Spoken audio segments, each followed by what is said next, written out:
The book goes to the man not waiting for the man to come to the book. Organized by Mary Lemons Titcomb in 1905, the original bookmobiles in the 20th century reached over 30 million people countrywide. These mobile libraries not only employed those in need of jobs during the Great Depression, but women as well, paving the way for women in the workforce. Books were taken to those living in inner cities and rural towns who may not have access to libraries, and even Native American reservations in hope to bridge our nation's educational gap. Knowledge is power, and through Titcomb's organization of the Mobile Library in the U.S., knowledge was spread through books to empower our country as a whole. The introduction of the Mobile Library in the United States by Mary Lemons Titcomb and expanded during the Depression, the Roosevelt's WPA Packhorse Library Project used the power of written communication in books to spread knowledge to remote locations, the poor, and minorities, helping to bridge our nation's educational divides. Mary Lemons Titcomb strongly believed in the power of books. She was born in 1852 in Farmington, New Hampshire. Though she was constantly reminded of the fact she was a woman, nothing stopped her from dreaming big. She wasn't supposed to continue her education past the 8th grade, but because of her great desire to learn, her parents allowed her to continue her schooling. In Hagerstown, Maryland in 1902, Titcomb was elected as the head librarian of the Washington County Free Library. She sent out 30 books each to post offices, stores, and other places in remote locations, calling them deposit stations. She organized 66 of these stations outside of Hagerstown to expand the amount of people the Washington County Free Library reached. Titcomb didn't think it reached enough and soon came upon the idea of a bookmobile. In the late 1800s and early 1900s, it was still hard for women to find jobs. When librarianship opened up, it gave women the opportunity to work. In 1876, there were a total of 90 men and 13 women working as librarians. Research indicated that in libraries, women greatly outnumbered men, holding a large proportion of administrative positions but with little administrative responsibility. In addition, women did not hold positions offering the highest salaries, but rather appeared to perform the same level of work for less compensation. The very first mobile library was in Britain in 1851. Inspired by the ones in the UK, the first mobile library in the US was a horse-drawn wagon invented by Mary Lemons Titcomb, which started delivering books in April 1905. In 1912, motorized bookmobiles were officially introduced and were able to reach more people. For many communities, the highlight of their week was when the bookmobile came to town. Though the bookmobiles were able to reach more and more people, it wasn't cheap for the public libraries to fund them. Because of this, some had to close. As the late 1930s came around, there were about 60 bookmobiles nationwide, and from there, the business continued to grow and expand. As demand for books continued to grow, mobile libraries delivered to more locations. These libraries began to reach places like remote logging and fishing towns, seaports, prisons, and hospitals. In 1963, one bookmobile in New Mexico wasn't a van, but a plane. Winston Marks, the pilot, flew 90 miles to pick up books and delivered them to 50 or so Navajo families. In 1972, a book boat called the MV Anna Jackson brought books to families living in coves, bays, fishing towns, and logging towns in Alaska, where other forms of mobile libraries couldn't reach. This goes to show the lengths people went to educate many individuals across America. Mary Lemons Titcomb believes that everyone deserved the right to knowledge, despite your location. The idea of bookmobiles opened up opportunities for people who live in more remote locations to learn. In Washington County, about 25,000 people, half of the county's population, lived in Hagerstown. The other 25,000 were in outer areas and were not in reach of the Washington County Free Library. She felt very strongly that if this was to be a county library, it needed to serve the entire county, said Charlie Glenn, the author of the book Library on Wheels, Mary Lemons Titcomb and America's First Bookmobile. In the 1900s, about 55% of the American population couldn't read. Many of these people were located in towns without libraries and resources to read and write. Something had to be done. With Titcomb's invention of mobile libraries, rural areas and towns could be reached. During the Great Depression in 1929, many people were left jobless across America. Despite budget slashes, bookmobiles and libraries were able to hire about 14,500 people so they could continue to provide for their families and themselves. In the mountains of eastern Kentucky during the Great Depression, a time when there were very few traveling libraries, Many families were struggling to gain daily necessities, let alone entertainment. In fact, Lena Nofsier, who chaired library services for the Kentucky Congress of Parents and Teachers around that time, said, "It was a distressing picture of library conditions and needs in Kentucky." Around the time of the Great Depression. But in 1935, President Franklin D. Roosevelt created the Works Progress Administration, or WPA, which was a part of a relief program called the New Deal. First Lady Eleanor Roosevelt said this in a speech about how important libraries are to the nation. "I do not think that many people know how many states do not spend more than 10 cents per capita for library books a year, and how many states have large areas, particularly rural areas, where one cannot get books." As part of WPA, Eastern Kentucky came up with the Packhorse Library Project, which proved to be a very innovative way to deliver books and other resources to rural towns. The people who live in the crooks and hollows of the mountains in Kentucky were almost completely isolated from the rest of the world, and library service was non-existent. The Kentucky Packhorse librarians were able to reach extremely rural towns because they didn't need roads. The Packhorse librarians had to be tough since they had to travel miles on horseback or by foot in all kinds of extreme conditions. Some mountain families initially resisted the librarians, suspicious of outsiders riding in with unknown materials. In a bid to earn their trust, carriers would read Bible passages aloud, but they were able to bring people joy and something entertaining as well as practical to read. In the 1900s, state and regional segregation laws denied African Americans the right to access public libraries throughout the South. Bookmobiles were able to bring books to these people. For minorities in the South in the 1950s, vans providing plenty of free books was major. In 1969, the Denver Public Library started to reach out to the Spanish-speaking population. Many poor people also didn't have access to books. Andrew Carnegie, who was an industrialist and philanthropist, said, "There is not such a cradle of democracy upon the earth as the free public library. This republic of letters, where neither rank, office, nor wealth receives the slightest consideration."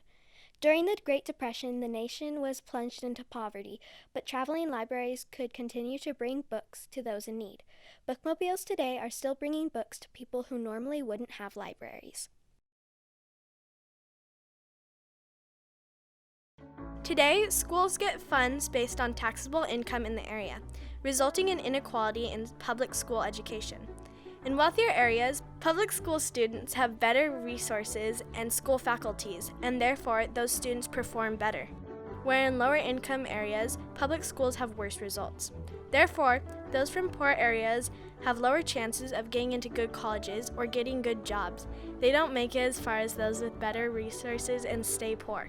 This is where public libraries and even bookmobiles can come into the picture. Rented information can fill the gap of knowledge where underprivileged schools can't. Those living in households making less than $30,000 a year are more likely to state that libraries are greatly important in pursuing careers and even career training. Literature not only helps those who read, but communities as well. Books give the liberty to find information, such as ways to improve on professional skills that can be used to break cycles of generational poverty in low-income communities and areas. The internet is like the new mobile library. Americans everywhere need universal, reliable, affordable, and high-speed internet access to do their jobs, participate equally in remote school learning, and stay connected. Throughout President Biden's campaign, promises have been made to expand broadband or wireless broadband via 5G to every American. Nationwide, 15 to 16 million students are affected by school shutdowns, roughly 1 in 3. A disproportionate share of those students are African American or Hispanic, come from low-income households, or live in rural areas. Broadband will be able to serve the underprivileged internet-wise. Through these mobile libraries, our nation has been able to be educated through the reform of written communication by bringing books to all despite age, class, ethnicity, and location. Bookmobiles have helped improving women's ability to work as well as men. While also employing those in need during the Great Depression. Traveling libraries were able to help in bridging our nation's educational divides by bringing books to those without access to books or resources to read, immigrants, those of color, and more. Like the libraries Titcomb organized in the 1930s, high-speed internet can help students today, serving as the new mobile library. Ultimately, Mary Lemons Titcomb's organization of the bookmobile in the U.S. gave many the opportunities and knowledge that many could not have pertained without it.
communities.